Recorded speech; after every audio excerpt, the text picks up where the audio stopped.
Madame, Monsieur, bonjour et bienvenue au Flash Info de ce jeudi 21 août 2025 sur Kivu Morning Post. À la une, en République démocratique du Congo, l'Alliance Fleuve Congo AFC M23 a rejeté le 20 août les accusations formulées par l'ONG américaine Human Rights Watch qui l'accuse d'avoir exécuté sommairement plus de 140 civils, majoritairement Hutus dans l'est de la République démocratique du Congo. Détail avec Blaise Bassabossé.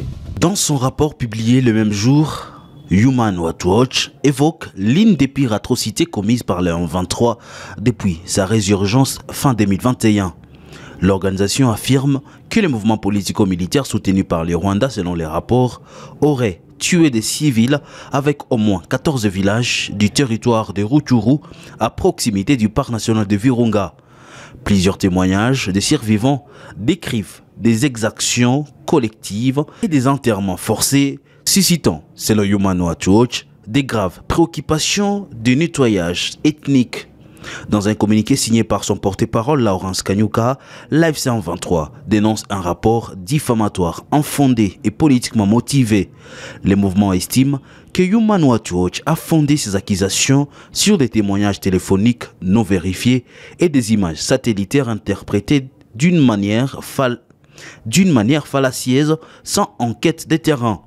Cette prétendue enquête n'est rien d'autre qu'une collecte des ragons orchestrés par des extrémistes liés au régime kakistocratique de Kinshasa, affirment les textes qui accusent Human Rights Watch de malhonnêteté intellectuelle et de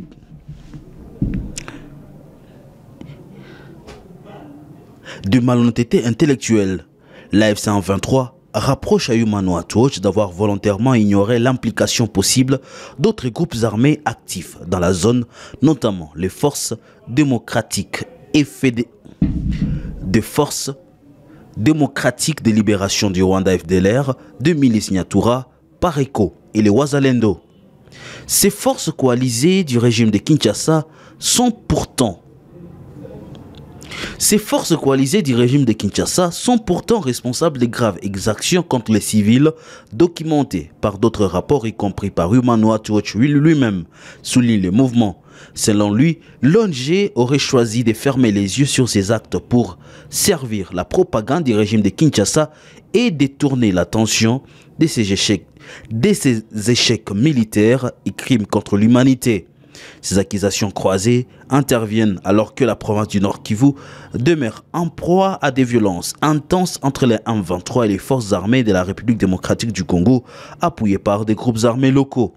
Depuis août, le Bureau conjoint des Nations Unies aux droits de l'homme avait déjà imputé au M23 la mort de 319 civils dans le même secteur. Un rapport qui a été rejeté d'un revers de la main par le coordonnateur adjoint de l'AFC M23 lors d'une conférence de presse à Goma. Pour sa part, l'AFC M23 continue d'affirmer d'être elle-même une lutte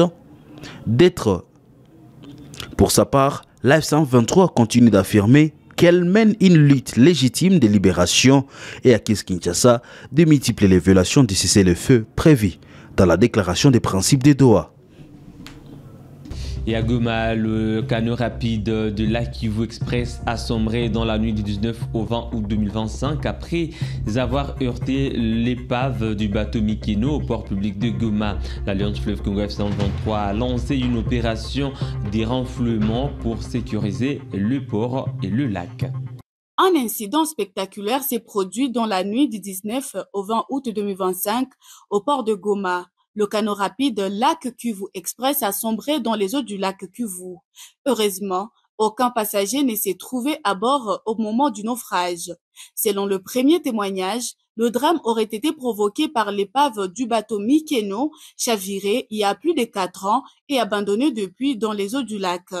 Le capitaine du lac Kivu Express, Josué Bahati, a expliqué que les vagues nocturnes ont rompu le câble d'ancrage du navire, lequel a dérivé avant de heurter l'épave du Mikeno.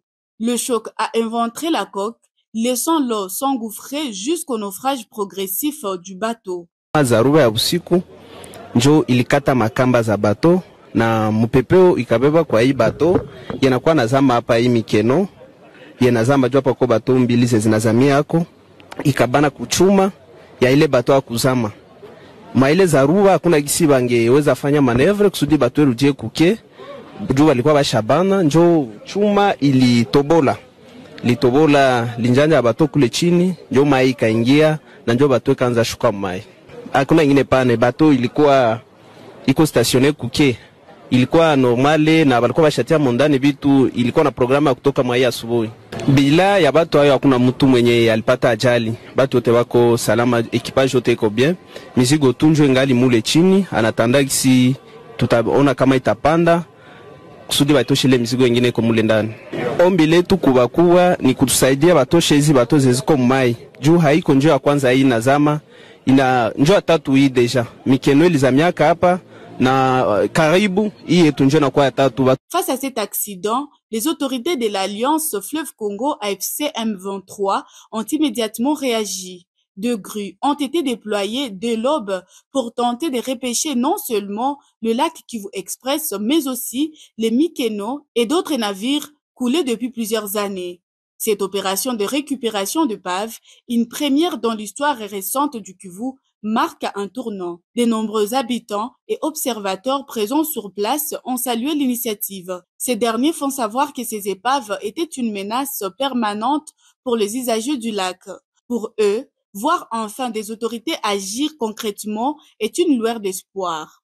Pour l'AFC M23, cette intervention ne se limite pas à un simple sauvetage technique. Elle s'inscrit dans une volonté affichée de restaurer la sécurité et la fiabilité de la navigation sur le lac Kivu, longtemps négligée par l'ancien gouvernement. Elle vise aussi à prévenir de nouveaux drames sur ces lacs vitals, véritables poumons économiques et sociaux pour les populations riveraines. Avec cette opération, l'AFC M23 entend démontrer sa détermination à tourner la page de la négligence et à instaurer une gouvernance axée sur la responsabilité et la sécurité publique. Nous restons dans la ville de Goma où le vice-gouverneur du Nord Kivu sous l'AFC M23, Shadrach Amani, a annoncé des mesures pour contenir l'augmentation des prix du ciment. Actuellement, le sac de 50 kg coûte $10 chez les grossistes et $10,2 chez les détaillants. Suivez ici la lecture de la circulaire. République démocratique du Congo, province du Nord Kivu, le gouverneur. Note circulaire numéro 01-009-CAB-GP-NK-2025 du 18 août 2025 portant interdiction de la hausse du prix du ciment et fixation des prix de vente dans la ville de Goma et ses environs. À l'attention de tous les commerçants grossistes et détaillants de ciment, les services provinciaux de l'économie, du commerce et de la justice, les autorités territoriales et locales, la Fédération des entreprises du Congo FEC, section du Nord Kivu. Objet, interdiction de la hausse du prix du ciment et fixation des prix de vente. Mesdames et messieurs, dans le souci de préserver le pouvoir d'achat des productions et de garantir la stabilité économique dans la ville de Goma et ses environs, il a été constaté une tendance injustifiée à la hausse du prix du ciment sur le marché local, en dépit de l'absence de variations significatives des coûts d'importation ou de production. Par la présente, il est strictement interdit à tout commerçant grossiste ou détaillant de procéder à une augmentation du prix du ciment sous peine de sanctions administratives et judiciaires. À compter de la date de signature de la présente note circulaire, les prix de vente du ciment de 50 kg sont fixés comme suit. Prix maximum autorisé par sac de 50 kg. Grossiste, $10. Détaillant, $10,2. Les services compétents de l'économie et du commerce, en collaboration avec les autorités locales, sont chargés de veiller à l'application stricte de cette mesure. Tout contrevenant s'expose aux sanctions suivantes. Saisie immédiate de la marchandise concernée, amende administrative, suspension temporaire ou définitive de l'activité commerciale, poursuite judiciaire en cas de récidive. La présente note circulaire entre en vigueur à la date de sa signature et reste applicable jusqu'à nouvel ordre. Sentiment patriotique.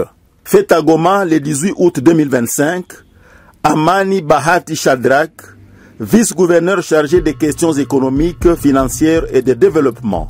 La ville de Bunia a accueilli mercredi une conférence sur le patriotisme attirant des centaines de jeunes de la province de l'Ituri. L'événement organisé autour du vice-gouverneur a visé à sensibiliser les participants à l'importance de l'engagement civique et de la fierté nationale. Cette randonnée civique a permis aux jeunes de rassembler et d'échanger sur les valeurs de la patrie, renforçant ainsi leur sentiment d'appartenance et leur responsabilité envers l'État et la communauté.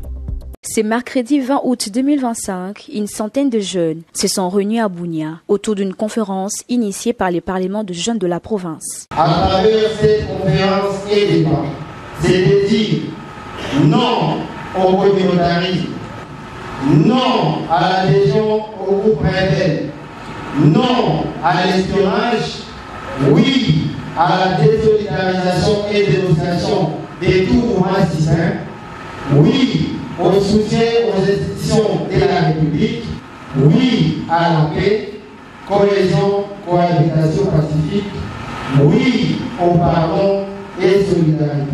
Les thèmes retenus, les patriotismes face aux enjeux de l'heure et l'apport de l'armée dans le processus de la paix en Ituri. Cette conférence débat a été animée par le général-major Bruno Mondevou, commandant du secteur opérationnel des FARDC en Ituri. Il a insisté sur la responsabilité des jeunes à s'approprier la culture de la paix et à s'impliquer davantage pour la stabilisation de la région.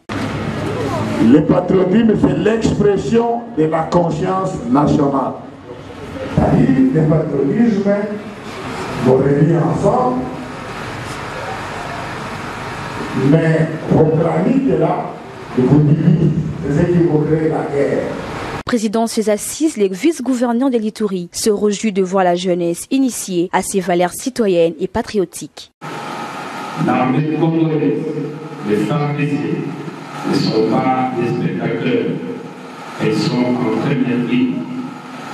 Elles sécurisent, elles protègent, elles restaurent l'autorité de l'État là où les chaos voulaient réunir.